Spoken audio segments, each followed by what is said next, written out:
அப்படி அமர்ந்து கொள்ளலாம். Please be seated.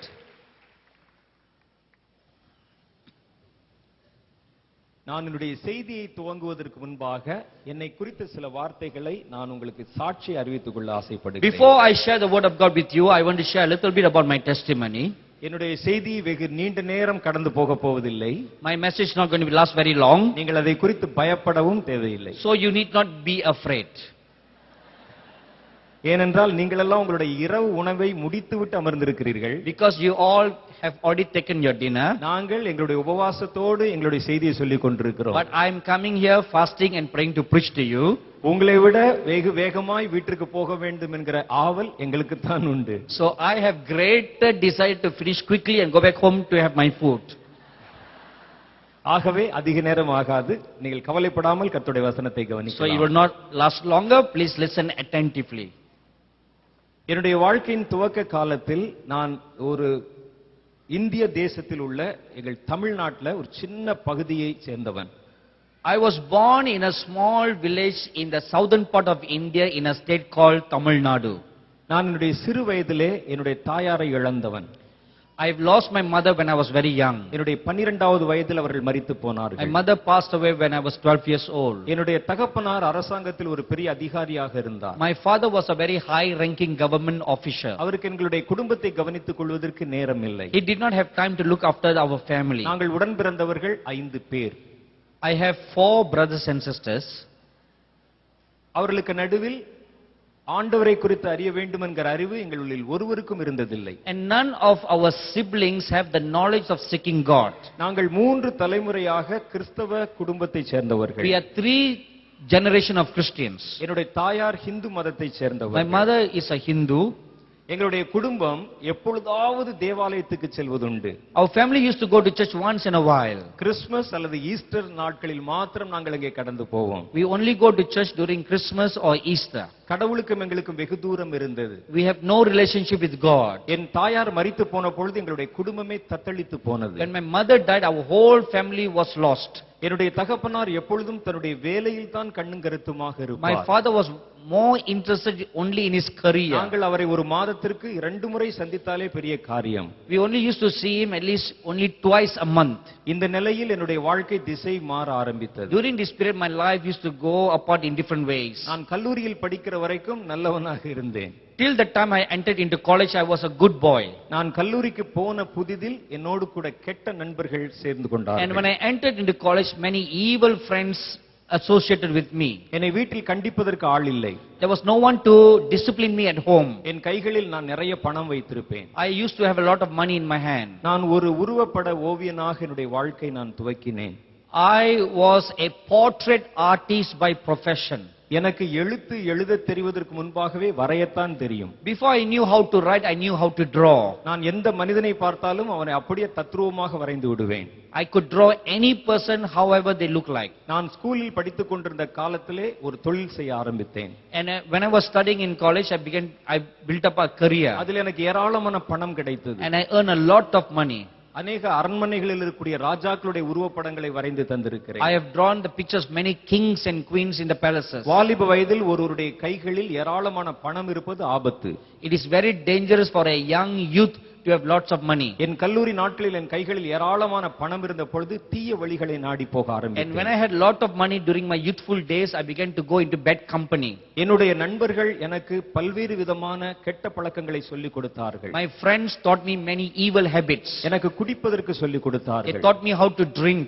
சிகரெட் புகைப்பதற்கு சொல்லிக் They கொடுத்தார்கள். taught me how to smoke. இரவு பகலாய் ஒரு செயின் ஸ்மோக்கராக இருந்தேன். I became a chain smoker. எப்பொழுதும் இரவு நேரங்களில் அதிகமாய் குடிக்க ஆரம்பித்தேன். I began to drink heavily during the nights. அது குடிக்கும் அப்பால் இன்னும் அநேக விதமான இந்த போதை வஸ்துக்களை பயன்படுத்த ஆரம்பித்தேன். I also became addicted to drugs.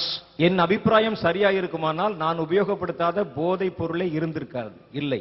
I have used all kinds of drugs that were available in India. மாத்திரைகள், ஊசிகள் எல்லாவற்றையும் நான் All பயன்படுத்தியிருக்கிறேன். kinds of pills, all kinds of injections. பல மணி நேரங்கள் போதையிலே இருந்திருக்கிறேன். I'll be in the trance of the drugs for many hours. சில சமயங்களில் வீதிகளில் விழுந்து கிடந்திருக்கிறேன். Sometimes I've been even found lying on the streets. என் தகப்பனாரிடத்தில் போய் செய்தி சொல்லி இருக்கிறார்கள். Some of my father's friends will go and tell my N father, தகப்பனார் அதிகமாய் வருத்தப்பட்டிருக்கிறார். and my father will be very sorrowful. ஆனால் என்னை கண்டிக்க அவரால முடியவில்லை. But he could not discipline me.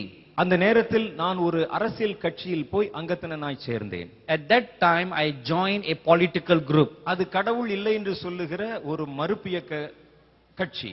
It is a political group that denies the living God. அவர்களோடு சேர்ந்து என்னுடைய கல்லூரி பருவத்தில் அநேக வேலை நிறுத்தங்களை கல்லூரியில் செய்திருக்கிறேன். So I joined that political group and began to do a lot of demonstrations. அந்த கட்சியின் மாணவர் அணி தலைவனாக நான் தேர்ந்தெடுக்கப்பட்டு மாணவர்களை நான் வழிநடத்தினேன். I was the leader of the youth wing in the political group.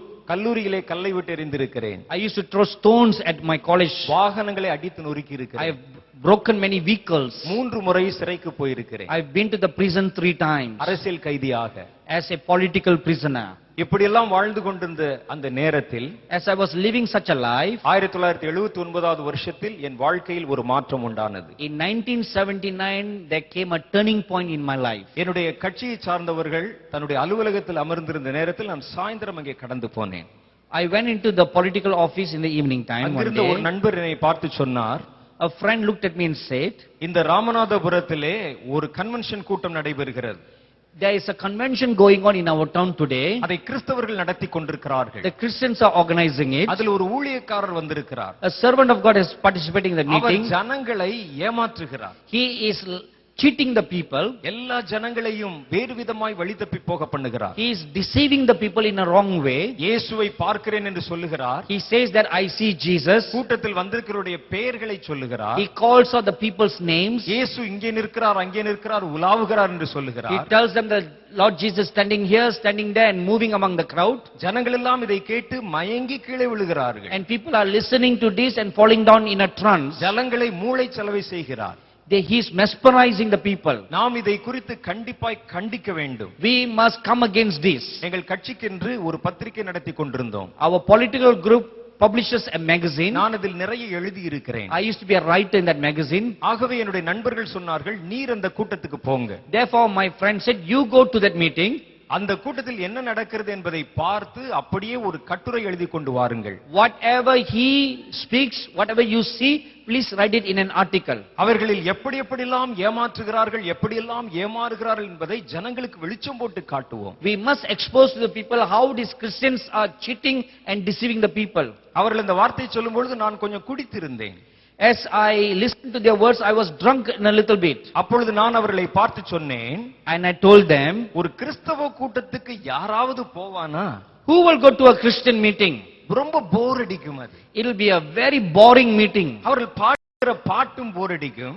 The songs they sing are boring. அவர்கள் பேசுவது என்னவென்று யாருக்குமே விளங்காது. No one understands what they really speak. நான் எப்படி அங்கே போய் 3 மணி நேரம் உட்கார்ந்திருப்பேன் என்று How can சொன்னேன். I sit in a meeting for 3 hours, I said. அப்பொழுது அவர்கள் சொன்னார்கள், நீங்க தான் அதற்கு சரியான ஆள். But they nominated me saying that you are the best person for the நீர் job. ஒரு கிறிஸ்தவ குடும்பத்திலிருந்து வந்திருக்கிறதுனால் நீர் அங்கே தாராளமாய் போகலாம். Because you belong to a Christian family, you could go in easily. அங்கே அவர்கள் எப்படியெல்லாம் ஏமாற்றுகிறார் என்பதை செய்தி எடுத்து நாம் அதை பத்திரிகையிலே விளம்பரப்படுத்த வேண்டும். You can see for yourselves how they are deceiving the people, and then we can expose them in our magazine. நான் வேண்டா வெறுப்பாக அந்த கூட்டத்துக்கு கடந்து போனேன். So very unwillingly I went to the meeting. அந்த கூட்டத்தின் கடைசியில் இருட்டு எங்கே இருக்கிறது என்று பார்த்தேன். I came to the field and I saw where's the dark place. அது ஒரு பள்ளி மைதானத்தில் வைத்து நடைபெற்றுக் கொண்டிருந்தது. It took place in a school field. பின்னால் நிறைய மரங்கள் இருந்தது. There were many trees by the back. அந்த இடத்தில் வெளிச்சம் இல்லாமல் இருந்தது. There was no light in that area. அப்படிப்பட்ட இருட்டான ஒரு இடத்தில் நான் ஒரு வசதியான ஒரு மரத்தில் சாய்ந்து அமர்ந்து கொண்டேன். So I was leaning against a tree and listening to the meeting. அங்கிருந்து கூட்டத்தை நன்றாய் கவனிக்க From முடிந்தது. there I could see the entire proceeding of the மேடை meeting. என்னுடைய கண்களுக்கு நேராய் தெரிந்தது. And I could see the stage. நான் அதை பார்த்து உடனே என்னுடைய சிகரெட் ஒன்றை எடுத்து பற்ற வைத்துக் கொண்டு அதை கவனித்துக் I கொண்டிருந்தேன். began to light up a cigarette and smoke and watch the meeting. அங்கே ஒரு தேவ மனிதர் கர்த்தருடைய வார்த்தையை செய்தி அளித்துக் கொண்டிருந்தார். A man of God was preaching the word of God.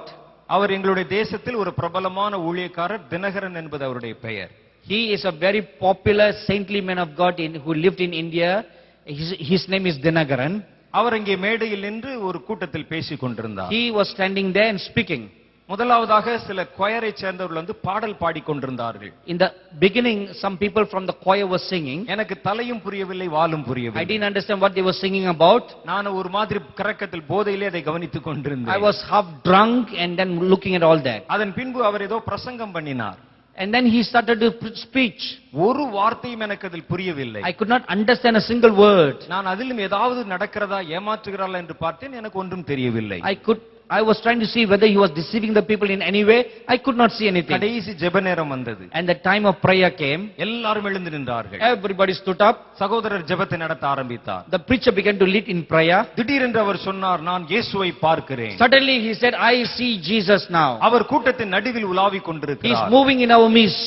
அவர் மஞ்சள் நிறமான, வெளிர் மஞ்சள் நிறமான ஒரு நீண்ட அங்கி He is தரித்திருக்கிறார். wearing a long gown which is yellow in color. சிவப்பு நிறமான மேல் அங்கி He is அணிந்திருக்கிறார். wearing a shawl that is red in color. அவர் உங்கள் நடுவில் உலாவிக் கொண்டிருக்கிறார். He is moving in your midst. நான் கூட்டத்திலிருந்து எட்டி பார்த்தேன். I lifted up my head to see where is Jesus. எனக்கு ஒன்றும் தெரியவில்லை. I couldn't see Jesus. ஆனால் ஜனங்கள் சந்தோஷத்தில் குதிக்கிறார்கள். But many people are jumping up with joy.